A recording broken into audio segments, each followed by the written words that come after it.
Welcome, everybody, to the Awake and Sober podcast, a podcast about life and recovery through Christ.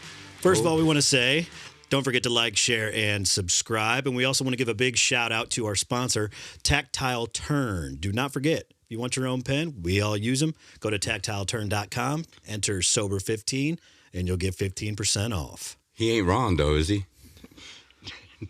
That's why I did it. Right he there. ain't wrong, man. He ain't wrong. We all use them. Oh, my gosh. That's why I did it. I told you. That's why I did it. My name is Mike Fowler, everybody.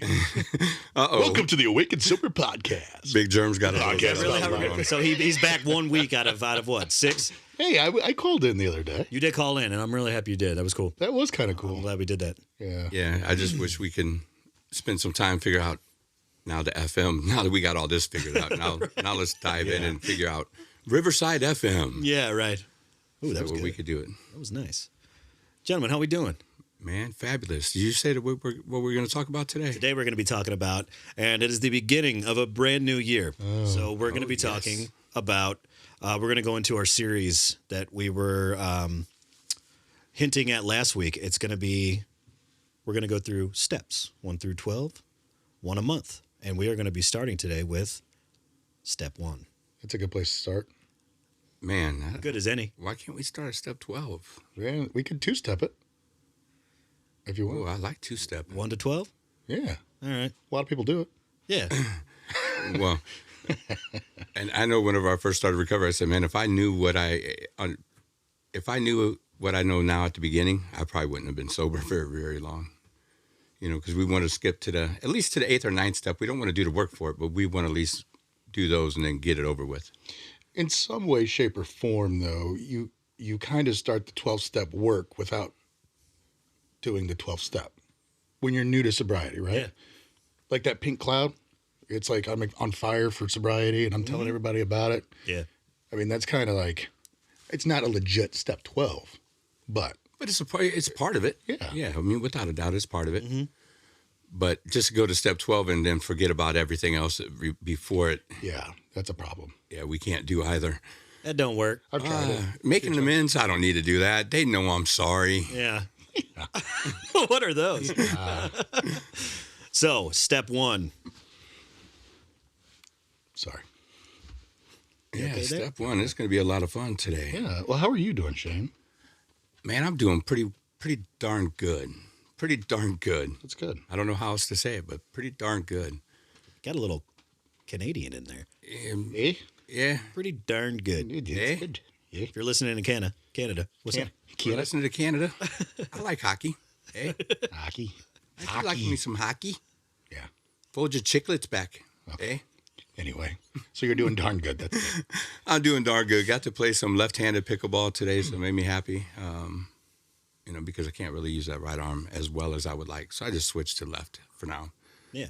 I stayed on my feet the entire time, so that was a plus. Well, I didn't take out a fence with my nose at all. yeah, just so everybody sees that right there. Yeah. Got You know, the war wound don't look as bad as what it looked on the day of. The day of it course. was pretty Yeah. bad. Would you have like a whole, like a palm? It wouldn't like stop bleeding. You had a palm It was a, Band-Aid on your face. Yeah. Fortunately, Shane comes prepared for the apocalypse. So, Yeah. so there was towels. Hey, what kind of towel do you want? Yeah, I mean, you want microfiber? Do you want 100% cotton? Egyptian cotton? Silk? What do you want? I do have it all. I Yeah, do you have just it all. never know. But here's what's funny, man. I went back there today, played on the same court, and Germ's skin was still there on the court. A week later. Yep. Yeah. I mean, not, Right. not bad at all. No. It tells me how well they cleaned those courts when I see them out with the Zamboni. You missed a spot. On the pickleball court. Yeah. Yeah, it's pretty wild. But how are you, Big Germ, since no walker, no nothing today? Yeah, that's good. You know what? I'm kind of in the next, I don't know, 14-ish hours. I'm going to be really relieved once the sale of the house goes through. I'm already feeling that weight being lifted, like knowing that I'll actually be able to come back now and be on the podcast regularly again. Just kind of settling down and getting into the new house. So yeah, and I had a first today, and you did too, Mike. Peanut butter on a jalapeno cheddar dog. Yeah. So I got to know, what did you think of it? I liked it, but I think it can be improved upon. So just to give you guys an idea, it's a jalapeno cheddar hot dog and peanut butter slathered on the bun. Oh yeah. It was really good. I'd do it again. I would do it again for And sure. so next time I want more jalapeno in the dog, though. I think that could have helped. Yeah, That that could've didn't helped. have a whole lot of jalapeno in it. It was pretty disappointing. But you could get one even from QT. The one from QT tastes pretty fire on that. I bet I you. bring them home and I put the peanut butter on. So that started for me back in when I was still in active addiction, but the stoner side of things, and we were broke, and I was tired of ketchup, and all I had was to eat was hot dogs at the moment. And I'm like, you know what, peanut butter. I love peanut butter, and that's where it started. And There you go. That has kept all the way through till today. One thing stuck. From the age of 17 to now, that's the one thing that have stayed a constant. Peanut butter on all that kind of stuff. Oh, that's awesome. Yeah. Michael, how are you? I'm doing pretty well. I'm doing good. Got to hang out with my girlfriend's kids over the weekend, and it was so awesome. It was definitely trying. The 3-year-old, she's a three-nager, so it was no this, no that, no this, no that. She was saying no to everything. And so, I'm journaling about it, and I'm like, it was a success. It was a good test, but it was a success because we got through it together. So looking forward to more of that. Went to church this past Sunday. Haven't been in a while. Went to Grace Church. And it was an incredibly spiritual experience. The pastor was talking about, loss over the years and just over 2023. And, my uncle passed away. And I just, a profound sense of peace came over me, and I actually started tearing up, and it was a very, very beautiful thing. And I'm looking forward to going back. Yeah. We're going to try the bridge this week, and, we're still shopping, but man, it's good to be back surrounded by joy, Joy. and just, people are happy to see you just for the fact that you're there, not. Yeah, I was going to tell you, you better be careful because if you go back, the spirit's probably going to catch you, and then you're never going to not go back. Which is fine. Yeah. I'm in my. Just be cautious. I mean, that spirit's going to get you. No, I. Spirit is gonna get you. Spirit is gonna get you today. It's just the Holy Spirit. Isn't that Special. You said something I've never heard before. A three-nager. Yeah. Yeah. Man, I raised, 20, 30 kids by now, and I've never heard that term before. Hey, you learn something new every day. It gets worse when they're actual teenagers. Yes, Yeah. yes, it does. Yeah. Yeah. Because they tell you no in a whole different, a whole different way. Can't wait for that. Trust me. Babe, we done got a our work whole- cut out for us. Man, is it a pain? So, step 1. Admitted we were powerless over alcohol or our addiction, and our lives were unmanageable. Yeah, compulsive behaviors. Because we do any hurt, habit, or hang up. So, a lot of it's just going to be compulsive behaviors, and that our lives have become unmanageable. How manageable was your life? How manageable was it, or how manageable did I think it was? Do both. Both. Because Try both. I was going to say because both. I like that. Yeah. Because I thought I was managing my life just fine. I bet you did. But when you actually sober up and look at it, I mean, everything in my life was unmanageable. My job, my emotions, my relationships, my bills, and here I am thinking I have it all together, and I didn't have anything. Yeah, that is crazy. How about you? Were you the same boat? Yeah. Our stories, it's kind of crazy how similar they are. But I think anybody who has any sense of a conscience, when you go into recovery, you kind of get that realization oh my goodness, it was not okay. I same thing. I thought it was unmanageable, but at the very end, I knew it was unmanageable, and I just couldn't get out of it. So you thought it was manageable up until The last, probably, I would say 2 to 3 months, and it was just that cycle I could not get out of. Finances, relationships, work. It was chaos, man. It really was. So you didn't realize how unmanageable it was till you got sober, though. Right. Yeah. I mean, I would agree with Mike. When I knew that I had a problem, when I recognized I had a problem, and I was finally able to admit it, I knew that I couldn't get it figured out. And I knew if I kept drinking, I was going to kill myself. And I didn't want to die, but I didn't want to live, kind of deal. Yeah, that limbo. Which is a weird... Totally. People that are like, I mean, some people might be listening, it's like, I don't understand that. Like, normies probably don't understand that. Mm-hmm.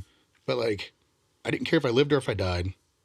Preferred if you died, but in a way that you didn't have to take your own life. Correct. Yeah. I was trying to drink myself to death every single night, and I kept waking up. It was like that. Yeah, I wrote in my letter, I don't know if there's a heaven, but I know there's a hell because I live it every day. Mm-hmm. And that was my fear. If there is a heaven back then what happens if I do this? So how do I make myself expire without me expiring myself? Right. Mm. Yeah. Yeah, that was a horrible place to be in. And I realized how unmanageable my life was before I ever came close to quit drinking, because my whole goal was to figure out how to end it all. So I had a 3-month stretch of my plan being put into place for that. And then 2 failed attempts. Well, not failed. 2 attempts that God said, no, stupid. It ain't going to happen. Yeah. I need you for some work. Absolutely. You've done enough drugs to kill a family of rhinoceroses, but you're good. You're not gonna. I'm not taking you right now. No, it was crazy. God said, "Look, you've done everything under the sun for 31 years. 31 out of the 39 years you've been alive, I could use you to reach so many people. Yeah. So I'm going to keep you alive, stupid. Quit trying. It ain't going to work." So, your first step one, you've probably done numerous step ones, correct? A ton of them. Won't ever quit. Okay. Have you ever had somebody just say, yeah, just admit you're powerless and your life's unmanageable and go to step 2? Yes. And I didn't keep that sponsor for very long. Because my first one, we dove in pretty hardcore. It was through AA. And I read so much stuff out of the book and had to write so many things that when he told me this, I'm like, yeah, something's off. I guess you maybe had the same. Oh, yeah. Yeah. I think, and I know we've talked about this before, I think my sponsor sponsors how he was sponsored. Yep. And so on and so forth, right? And so, somebody handed it down to somebody who handed it down to somebody who hands it down to us. Mm-hmm. And so I did have that sponsor that honestly, in one sitting, when I asked him to be my sponsor, we went from step 1 to step 4 in 5 minutes. Ooh. Yeah. And needless to say, I didn't stay sober. So Shocker. Yeah. I like the fact that we're going to talk about steps, and here's why. Some people say you got to get through the steps as fast as possible the first time. Mm. Are you a believer or not a believer of that? Frankly, I've never even heard that, so I'm not a believer in that. I feel like if you're going to do it, you need to do it right. So my first time, my first sponsor, he had 7 or 8 years sober, but he wasn't working a program. It was a guy I knew, and we played in bands together, and I feel like it was exactly what I needed when I first started, because I wasn't planning on working a program at all. Like, there's no chance I'm working a program. I remember having that conversation with you. Yeah. And then probably 3 or 4 months into my recovery, I was still in IOP. I talked to our Joe, and then I talked to you, and I was like, I think I had plateaued in my recovery, and so I needed something more. And then I called him because I knew he had some time, and he goes, okay, I want you to think of it like this. 1, you admitted you were powerless. Okay, you did that. You went into treatment, right? You came to believe a power greater than yourself. You did that. You gave yourself up. You surrendered, right? And then 3, you made a decision to turn your will and your life over to care. And we'll go through 2 and 3 in the future.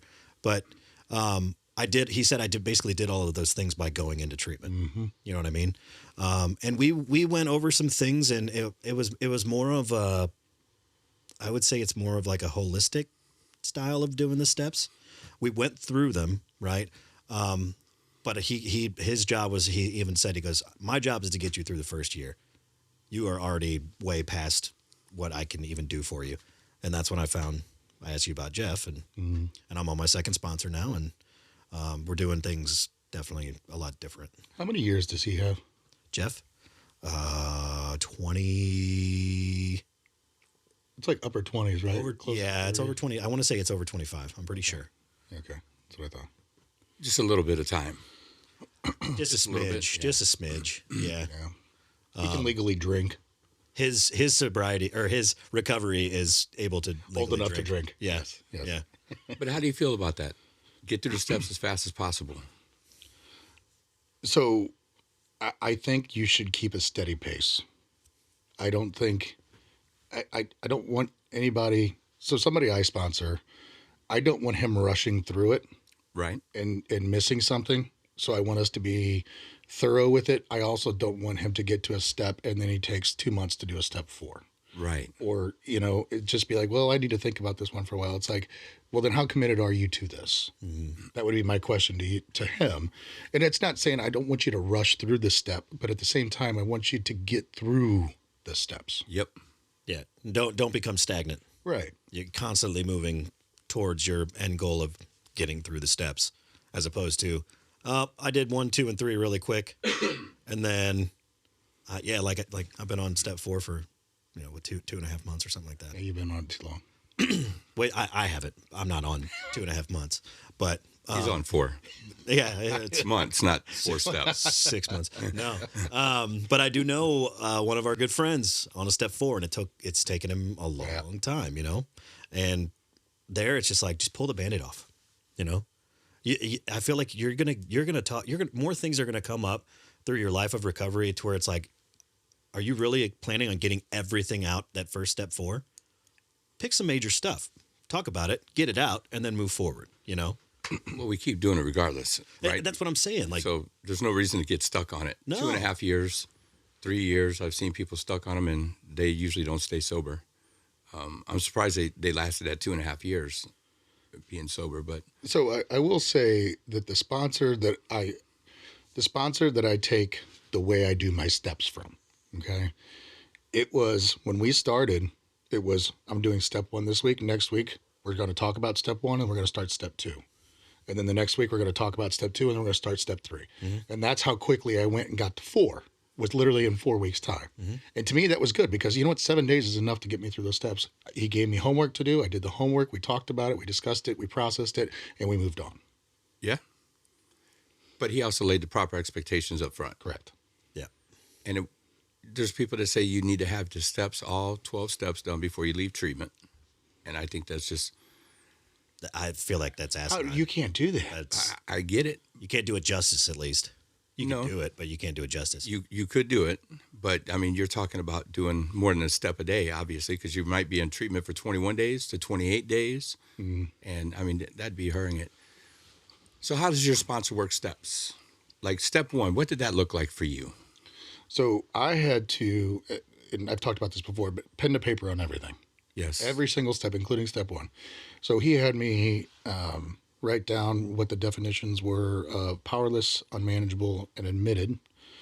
And then I had to list 10 areas of my life that were unmanageable and 10 things I was powerless over. And then I had to define what step 1 means to me. Not what the book tells me it is. Right. Not what the 12 and 12 tells me it is. I have to define what step 1 actually means to me. And I like throwing in, what did that word, the words that you have to look up for definitions. Mm-hmm. So, and I'll talk about RCR steps, but I say, look up those words, give me the definitions. Then I want to know what they meant to you before recovery and now after recovery. And so they have to do that for each of the words. And I give them a buttload of words for each of the steps. We sponsor how we were sponsored, but I take all the good things from each of my sponsors and I pass that down. So I've been through 4 sponsors since I've been in recovery. And so it's taken a lot of stuff from a lot of people with a lot more wisdom than myself. Right. And now I pass that all along. Yep. And it's fun, but I feel sorry for my sponsees. And now I really feel sorry for their sponsees if this person had a couple good sponsors in their life that gave them assignments to do. Yeah. And I left this out, which is important. I was also in the book. So like, and the way we went through the book correlated with the way that we did the steps. So it was the doctor's opinion and Bill's story. And that's how it started on step 1, and then it's like we broke down the next chapter, then the next chapter as we went through it. And to me, I think that's how it's supposed to be. That's how I think it is. Right. But now what about, because I know AA does the manuals now or the books. Mm-hmm. Is that wrong or is that also a right way? No, I mean, I think that's the right way to do it. But it also, as you work through the book, it also works you like through the little workbook. It walks you through the big book. And I had the workbooks here. You could actually get them free on SAMHSA's website. Really? I think SAMHSA had them, and I know another website does. I'll send them to you, Mike, to put in the show notes. Please do. To where they can order them for free. Yeah. Because I have every single one of them, actually a couple of different copies of each of them here that I ordered from whatever website, and it was free. So nice. I love when we could get step study books for free. That is nice. Yeah. How about you? Huh? How about you in working the steps? How does your sponsor have you work them? So we haven't gotten in depth yet. We've gone. So basically, what we're doing is, reading in the 12 and 12, explaining and writing down what it means to us, and then we just discuss it, right? And that is how it's been up to this point. And once we get through that, then we're going to go back and dive deeper into 1 through 12. You know what I mean? Nice. Yeah. So it's more of, okay, let's get an understanding first, and then we'll go back in and really, put pen to paper and really go through it. I love those workbooks too, because it's like somebody took time to go in there and give you an outline of like what is almost expected. Yeah. You know what I mean? To where it's like, I'm good with writing points, but like if you tell me just to like read something and write whatever it is, it's a little bit harder, but if I have a guide, it's it's easier. Right. I like, go ahead, Shane. No, go. Oh, so Joe and Charlie tapes. Yep. The Joe and Charlie tapes. Those guys break that book down, the big book, and then the steps in layman's terms to where anybody can understand that. One of the first meetings I ever went to was a Joe and Charlie meeting. And so we would listen to the tapes and then we would discuss it. And sometimes it would be a 30-minute meeting, and sometimes it would be a 2-hour meeting because that section they talked a long time on, Right. And I really, really enjoyed that. So if anybody's interested in that, you can YouTube them. They're the Joe and Charlie tapes, but they're definitely worth listening to. Yeah, and see, and I like the books. All of ours are done out of these books. Now, the thing is this isn't where the steps start and stop. I still hand out assignments. I came from the secular world, and that's what we did. We always had assignments, but each of our steps have 2 lessons to them. So denial and powerless is step 1. You'll go through, you answer the questions. One of them has like 9 questions. One of them has 6 questions. So it all depends on what it is. But it really helps you to think through those things. Plus ours, you have to hop in the Bible. So instead of the big book, we have the real big book. The original. Yeah. So the biggest book. The biggest, best book there is, right? It has all the right answers in it. Yeah. Not the ones we really want to hear, but it has the right answers in it. And so ours just goes into the Bible. So you go to the Bible, you look up different things, and you come back to your step work. So I love having just, I guess, an outline, if you want to call it that. But I love questions and answers. You just get to write down and sit there and write. But everything for us is pen to paper as well. People try to type it. Not acceptable. Sorry, I don't accept typing. Now, if you can't write, I get it. We all know somebody that has a hard time writing with a pen. Well, I could accept that. Mm-hmm. It was hard for you to accept that. Oh, this isn't going to work. Yeah, I think that's probably what he said. Oh, I don't know if this is going to work. I did, but until I found out why. Right. Give me the why up front. Don't just tell me you don't write. If you don't write, then I don't help. Yeah. You got to find somebody else. That's too bad. Yeah. If you don't write, I'm sorry, man. You know who you are out there, by the way. Love you. I'm the wrong person for you. Then he's like, he goes through the things. I'm like, oh, well, that kind of makes sense. Lead with that next time. Right. Yeah, help me understand why you don't write. I can't hold a pen. Wow, that makes sense. How about your teeth? Your feet work? I mean, I'm a jerk, but I don't think I'm that big of a jerk. Well, I mean, can we plug our sponsor one more time? Tactile Turn. What was that? I mean, we're talking about writing. Yeah, we are. TactileTurn.com. Yes, and here's that pencil. Oh, that is pretty. That is This the is Zerk. a beautiful Zerk pencil. Now, this one don't say Awake and Sober. This one actually says Reclaiming Hope, because I wanted to just get a Reclaiming Hope pencil. Yeah. But then, yeah, Zerk pen, Zerk pencil, some of the finest materials ever. Whoa, when did you get that Zerk pen? I've had a Zerk pen. Okay. I traded for that online. Okay. So, no, this wasn't from them. I was going to say, we're going to go fisticuffs. If I have two Zerks and nobody else has a Zerk. We're wrestling. Yeah. How much you want for that pencil, old man? Yeah. That pencil's going nowhere. Yeah, right. As a matter of fact, I think I've written with that more than I have anything else recently. Yeah. You know. So yes, TactileTurn.com. Like we said in the opening, go on there, enter Sober15, and you can get 15% off your order. Yeah, I'm really hoping to have some nitros laying around, because I forgot to order one for my wife, and I don't think she's too thrilled with me. Yeah, I didn't get one either. So if he's got a few, they're checking for me today. He's in Mexico. Of course, he's somewhere again, enjoying the travels. Mm-hmm. He was in Europe the first time when he answered and said, yeah, I'll sponsor the show. Now he's down in Mexico. And so he's like, I can't really look for a nitro for you right now. I'm like, well, just go enjoy the beautiful weather and the beaches then, buddy. And yeah. I'll reach out to Mexico. Kevin. So, yeah, I'm looking forward to it, because if I get the wife a nitro, she'll be happy. Yeah. Yeah. Yeah. And you said Reclaiming Hope. That is where you offer... Oh, man, we offer everything. But counseling services, we have meetings. We're training right now for the launch of our Celebrate Recovery. I need to go meet with some people from AA to see if there's any displaced groups that need a home. I hear that there might be some homeless groups coming up. Mm-hmm. And then we want to have CODA, AA, NA, the Celebrate Recovery, Alateen, you name it. We want to have something for the entire family. So Whatever your flavor is, I dig it. anger management classes I have started already. Got a few people in there because, they're going to court right now and they need some anger management classes. So Get it. you name it, anything that you might need, we have available for you. So it's a blast. The building's coming along good. We are hanging drywall. Anybody out there local to the St. Louis area that wants to come and help hang drywall at 8:00 Saturday morning, let's hang. Where at? 8674 Orf Road, Lake St. Louis, Missouri, 63367.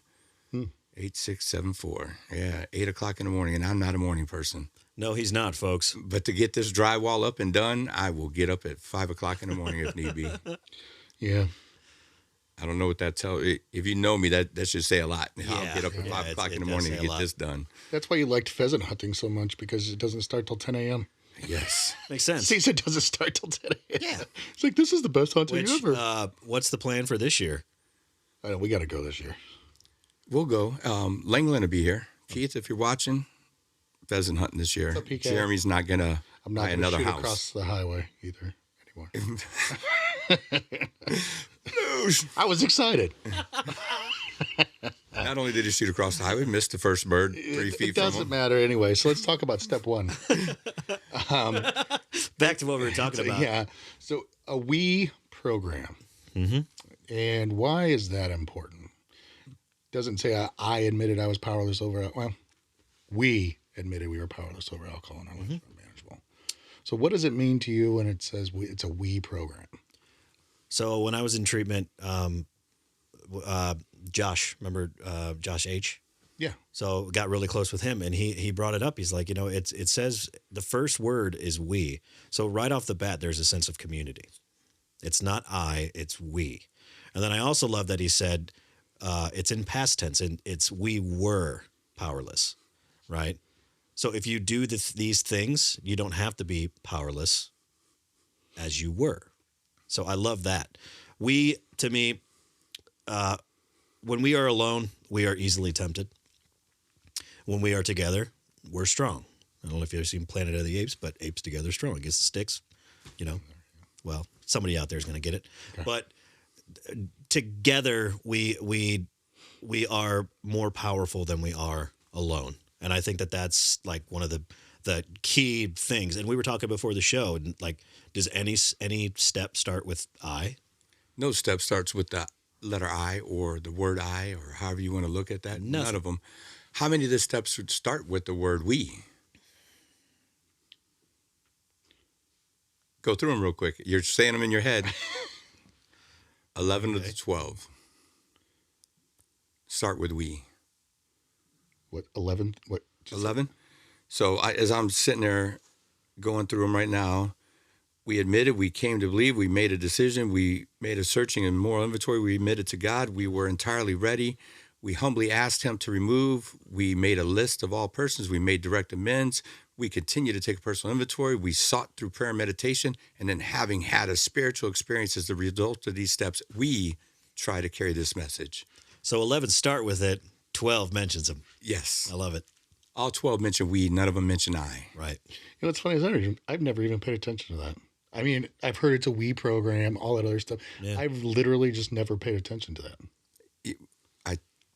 So at Celebrate Recovery, we teach on one every other week. So you get a chance to talk about things like that. Why is it a we program? Because it tells us so at the very beginning. None of the steps start with I. They all start with we, except for the 12th. And then it finally says we anyway. Mm-hmm. We. Mm-hmm. So. Yeah, and I mean, kind of circling this around too, Mike, you said there's a sense of community and we, and it's not alone. And it tells us, you know, wherever two or more are gathered, there I am in the midst of them. Mm-hmm. You know, that's what Jesus tells us. So it's the same thing. I mean, we were meant to be communal beings. 100%. We, all the way back in human history, we were in tribes. The lone man was probably going to die. That's why people started forming packs. Well, it was before then, because when God created Adam, he's like, I need somebody for you. Exactly. You're kind of lonely. We were it's from creation. We've never been alone. We're not meant to be alone. We are social creatures. And that is one of the biggest things that I teach when I'm doing groups at the facility. It's like we were alone for so long that once we start a program, no matter what the program is, you don't have to be alone again. Ever. As long as you work the tenets of the program. You know what I mean? So that was something that attracted me when I made the decision to start an AA program. Was it's we are in this together. You know, my higher power was at the beginning was, you know, the people in the rooms, because it was something bigger than myself. And that it has since transformed, and it always evolves, right? But that was the biggest thing, and the biggest tenet that I took was I don't have to be alone anymore. And that was so powerful. So the only thing I could think of, when he said that about the apes earlier, what did you think of? I honestly, Ecclesiastes 4:9 through 12. 2 are better than 1. Oh, yeah. Yeah, so 2 are better than 1 because they have a good return for their labor. But then at the end, it says, where are you going? A cord of 3 strands is not quickly broken. Yeah, so. Exactly. That's the only thing I could think of whenever he was mentioning the Planet of the Apes thing, and then you came back to the 3, whatever you said about them. Tribes. Yeah. Yeah. So, yeah. Everything comes from biblical references. Mm-hmm. Mm-hmm. Anything good, I guess. I was going to say something that you were talking, and I was really into it. And Ecclesiastes messed it up. Don't you just hate it? Yeah, yeah. Damn scripture. Yeah, it'll come back. You were talking about, the program. Mm-hmm. It's not my program. It's not Mike's program. It's not Shane's program. It is the program. Yes. Yeah. Yeah. I mean, could you say it's the same thing with Celebrate Recovery? It is the program. It is God's program. Yeah. I mean, that's what I say about it. It's God's program. It's not Shane's. It's not Christina's. We're in there training people right now. And it's like, hey, look, I'm not even going to be the ministry leader at this place. Sorry, guys. I hate to tell you that. They're like, what do you mean? I'm like, one of you sitting at this table is going to be the ministry leader, or actually 2 of you, a man and a woman. And all these other positions, you guys are going to fill them. I'm just training you guys in God's program and how to lead it. So that's it. Yeah, God's program. And I would say the same thing about AA. It is God's program because Amen. Dr. Bob and Bill W., godly men. and found it on Scripture. So they were smart enough to take it out back then. God gave them such wisdom. It's incredible. It's kind of crazy how how smart that guy was. God's wisdom. I mean, here's a guy who barely had 2 pennies to rub together at one point, and he's written a book that's helped millions of men and women. And it's not like it's changed. It's kind of like the Bible. It's one of those things that's been left undone. You know, I mean, why change something that you know it had to be of God with the way it's lasted and how many lives it's impacted. Mm-hmm.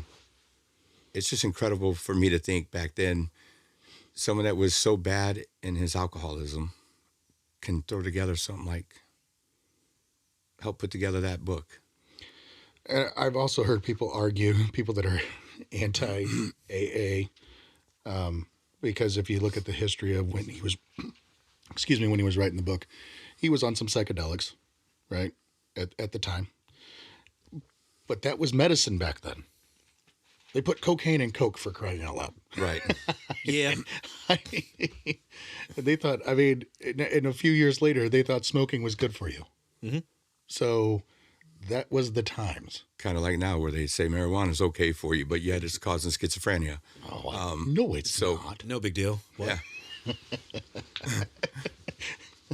Do you hear that? Frank? Sorry. Is that you? Sorry. So, yeah, I mean, it's... Schnozberries taste like schnozberries. But think about the wisdom that guy had to have. And it had to be of God.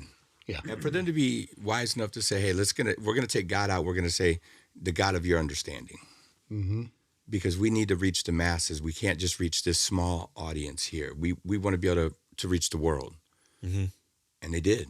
They wanted a broader understanding of it. And I love that too. You know, it's not, when I first started and, you know, like I said, my higher power has evolved and it's always transitioning and it is moving closer to Jesus Christ and, you know, God. It was, you know, it's not what you want me to believe in as your God. This is my God. You know what I'm saying? It's how I understand God. Yeah. So it comes back to, you know, it's not your program. It's the program. Mm-hmm. If I work this program to the best of my ability with a God of my understanding, I think I'm going to be okay. I always say this across all the rooms. There's 25 up to 45 people in this room. There's going to be 45 different sets of recovery that you're going to do. Whatever works for you, and the same thing as a program. Whatever God you understand, use it. Hold on to it. And it doesn't have to be like that forever. No, I wish it was just one God. Well, naturally, Yeah. But you know, who cares? And we've talked about it. I mean, think about it, especially at the beginning, how often we talked about, or at least I would say it, I don't care what your God is, Mm-hmm. what you believe in right now, just believe in something greater than you, please. yeah. Yep. It has to be greater and bigger than you, because if you're it, this whole world's in trouble. Self-will alone won't keep you sober. No. And if you're your own God, you're definitely not staying sober. No. I think most of us tried that before we got into recovery. I did that at the beginning of my recovery. I remember writing it in my notebook and telling my first sponsor that, and he just laughed. He's like, okay, this is your addict brain talking. I said, you know, I'm supposed to give it up to this higher power and whatnot. And I'm like, no, screw that. I am my own God. I'm doing the work. You know, that's where that ego. He said, I give it to myself. Yeah, I give it to myself. It's like, I'm doing the work, when in reality, it's like, no, God is giving me the tools to do the work. You know what I mean? Mm-hmm. He's giving me that opportunity to do the work. So and as soon as he laughed, I was like, oh, that was wrong. So your first step, what was it like? My first one? Yeah. I told you how it was. Okay, so how about your first one that you actually put some thought and effort Okay, well, let me into? take that. Let me back up. The first time I ever worked a first step one was when I was in treatment. The only other time I was in inpatient treatment. And I did steps 1 and 2 while I was there. And so I felt good. When I came out of treatment that first time, I had this false sense of security.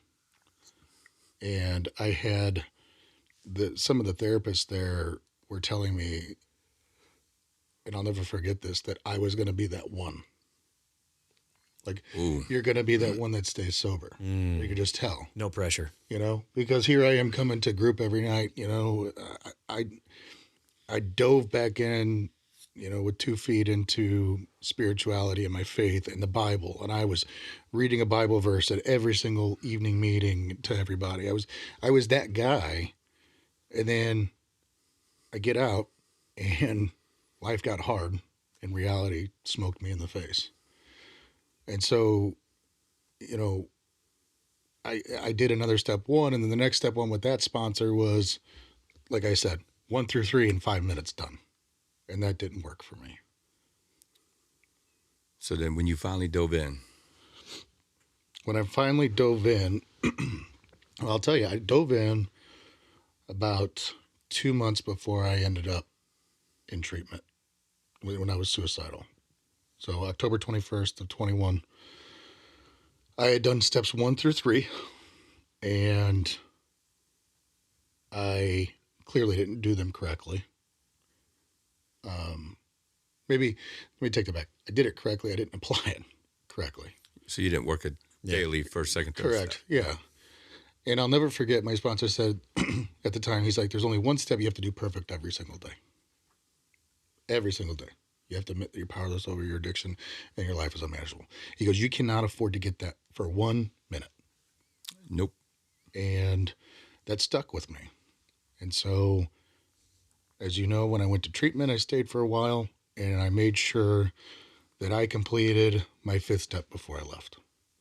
98 days? 98 days. For some reason, I just listened to that earlier today when I was editing. 98 days. 98 days popped up. Yeah. Running or managing the house, the sober living house where I stayed, where I got sober, I guess I would say. Found my faith, found my path. I've got 14 guys in there now, and I selfishly want them to work the program the way I did. I want them. I'm like, you guys are here for, I've got a guy who's going to be there for 365 days. Now, he is killing it on the steps. He's doing very well. But then I've got other guys that are going to be there for 6 months. And it's like, okay, what step are you on with your sponsor? Well, I'm thinking about getting a different sponsor. Well, just don't waste your time here. That's what I want to. I want to snow globe them, like Shane says. Yes. It returns. It's like, come on. I can tell they have the desire, because everybody I have there now has the desire and the want to stay sober. The want has to outweigh the need. They want it. And some of them want it more than others. And I guess that it kind of, I had to take a step back and accept that they are who they are, and I can't force them to do anything. And they are where they are. Correct. Mm-hmm. And I'm glad they're there. Yeah. Because while they're there, you still have a chance. Correct. And they still have a chance. What was it like for you when you finally dove into step 1? The first time I did my steps, it went really, really quick. And I admit it, every single day. You know what I mean? It's like a living step to where it's at all times. And I put it in terms of, the treatment setting. It's like a relapse is always possible. I'm always powerless over alcohol or substances. One is one too many and 1,000 is never enough. I know exactly what's going to happen if I try and take that power back. You know what I mean? Oh, yeah. One's going to turn into 5, 10, 20, 30, and I'm going to be at the end of a barrel probably by the end of the day. You know what I mean? So it is a constant reminder, and I tell myself all the time, I do admit it.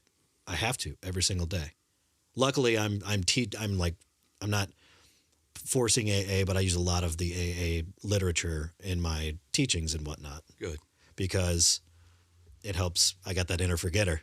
You know what I mean? So the more I talk about it, the more it's real and it's feasible, and I can not taste it, but touch it. Yeah, you could almost taste it with some of the way that people come in there anyway. Oh, dude, yeah. That's no kidding.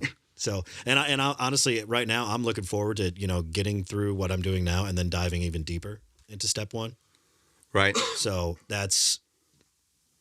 I'm not looking ahead, but I'm excited for the future. Yeah. So, Yeah, I would say it was a pretty humbling experience once I finally did it the right way. yeah.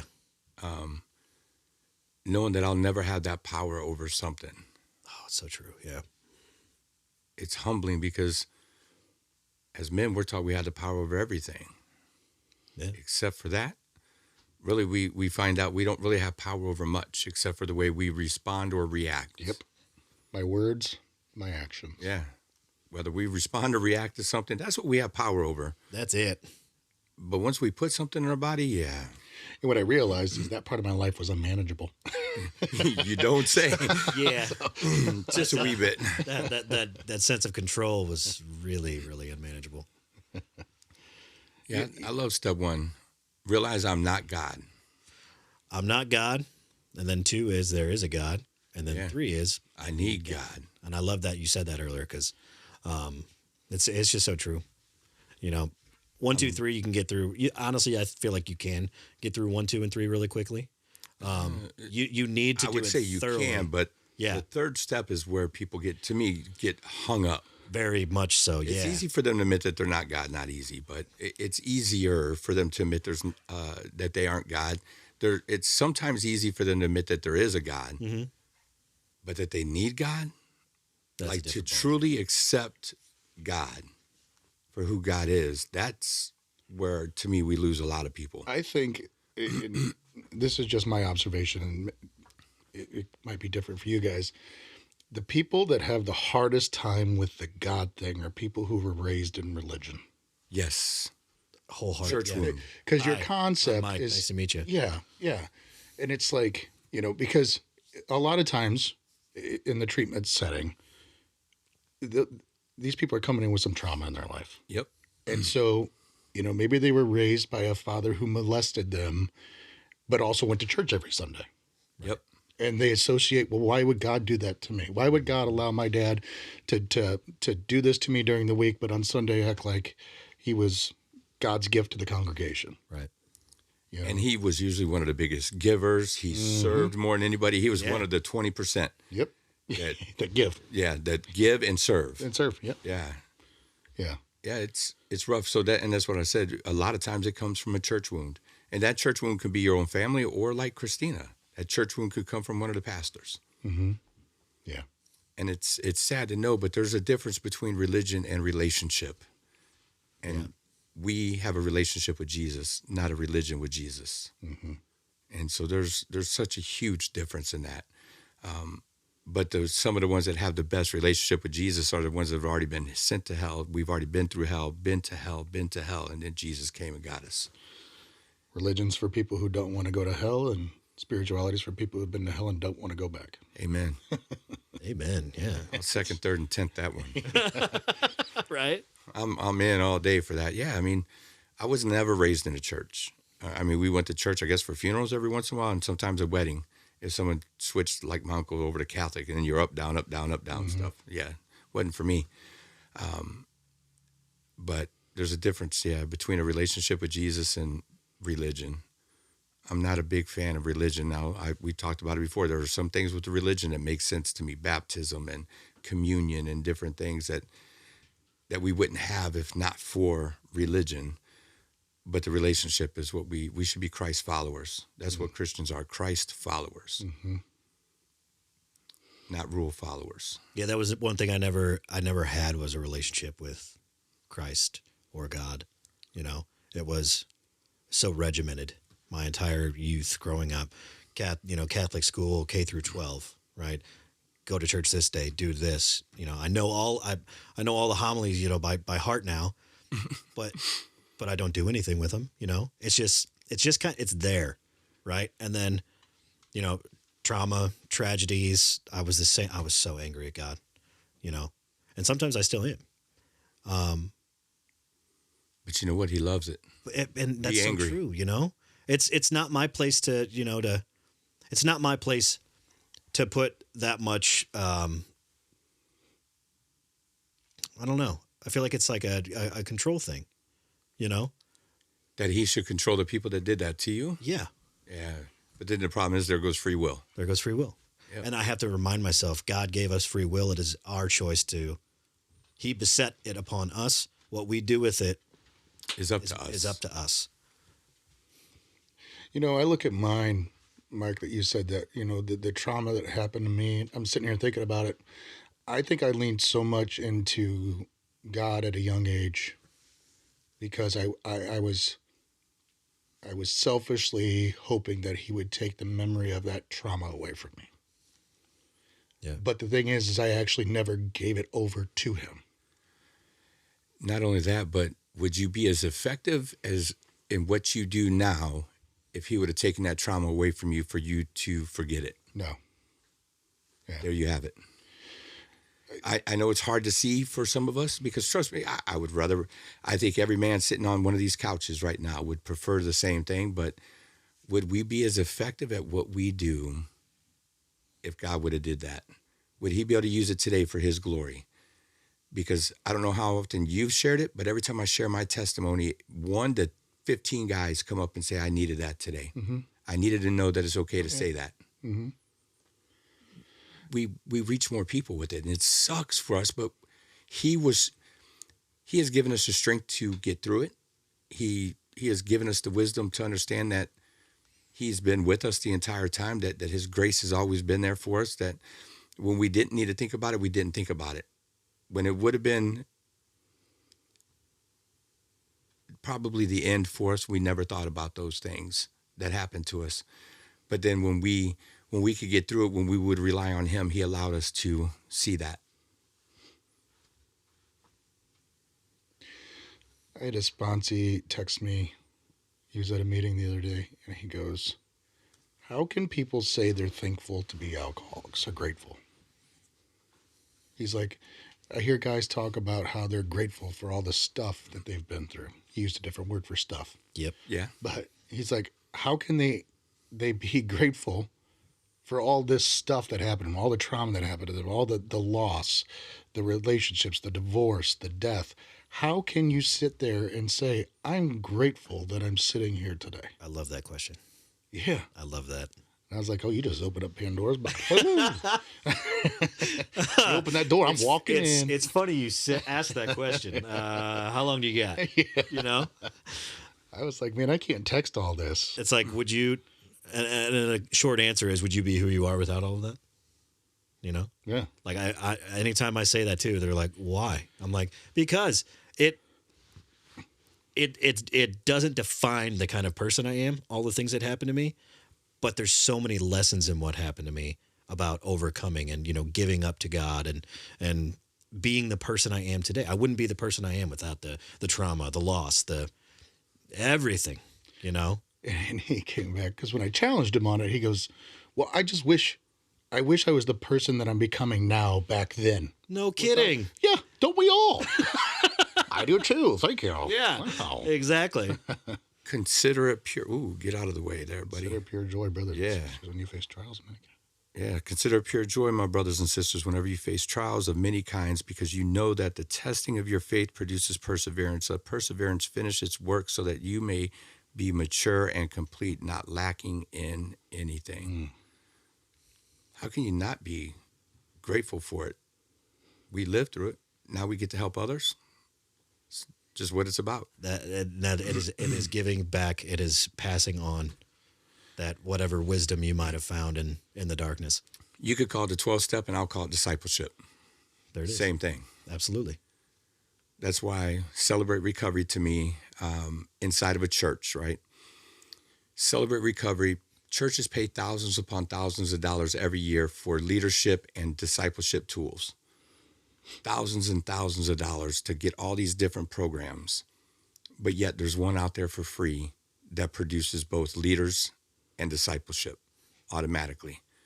AA does it.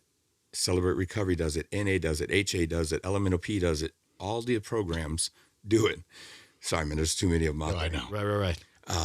But every single one of them, it's a discipleship factory. It is a leadership factory. Its natural course of action is both those things. we've talked about this verse many times. It's tattooed on my arm, but 1 Corinthians 10:13, no temptation has overtaken you that is not common to man. God is faithful, and he will not let you be tempted beyond your ability. But with the temptation, he will also provide the way of escape, that you may be able to endure it. And Shane, you said something to me one time. You're like, what does the word endure mean? You asked me that.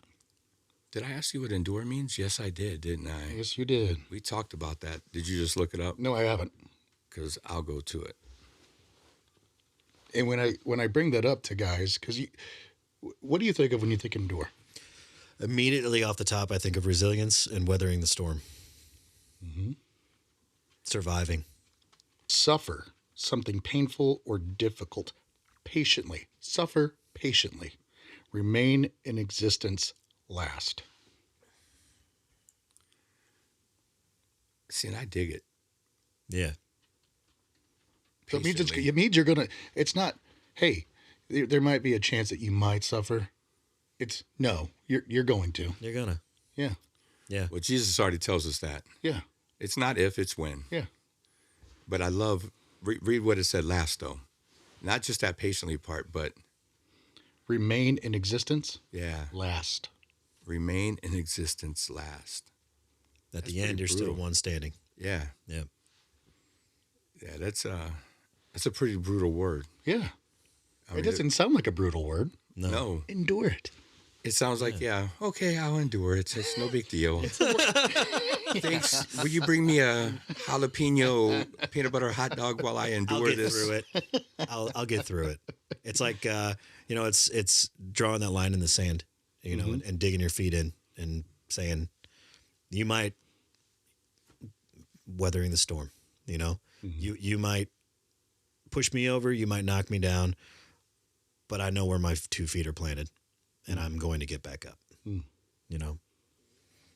I have one here. Psalm 62:11-12 says, and it talks about powerlessness. One thing has spoken, 2 things I have heard. Power belongs to you, God, and with you, Lord, is unfailing love. David is testifying that he heard God speak through the world and the word. Generally and specifically, general revelation is when God speaks through nature and conscience.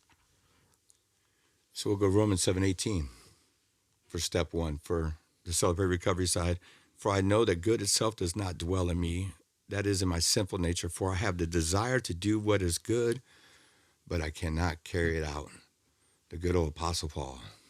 That I want to do, I can't do. Oh, yeah. Just go through that I whole do big long list. But what I do, I don't want to do. yeah, so, look, man, what a fun episode. This was good. Yeah. I like liked this. it. A lot of just, I'm glad to Rapping be shit. back. It's good to be back. So good to have you back. hey, you know what? We didn't ever just say hi to Derek either. Oh, Poor hey, Derek's Derek. at home with his sciatic Hey, nerve. I know what it's like. Big baby. Big baby. I even brought him a cushion down. Yeah, I'm sitting on it. Oh, are you? Yeah. It's a nice cushion. It ain't bad. I think that one's the purple. Derek, you're missing out, my friend. If I'm not mistaken. No, this is the black Oh, one. Yeah. oh, yeah. On the inside? Yeah. Yeah. Yeah. I think that's the purple It ain't bad. version. It's not too bad at all. I might not be able to get up, but we'll see. What What do you got in clothes there, Mr. Seat Cushion? Going back to that weed program, I felt so alone before I started working a program, and when I finally decided to, I focused in on the we, and I always say to everybody else, I was alone, but in this program, in recovery, I never have to be alone again if I don't want to be.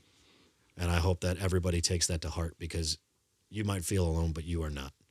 Reach out. What do you got, Big J? Yeah. Don't.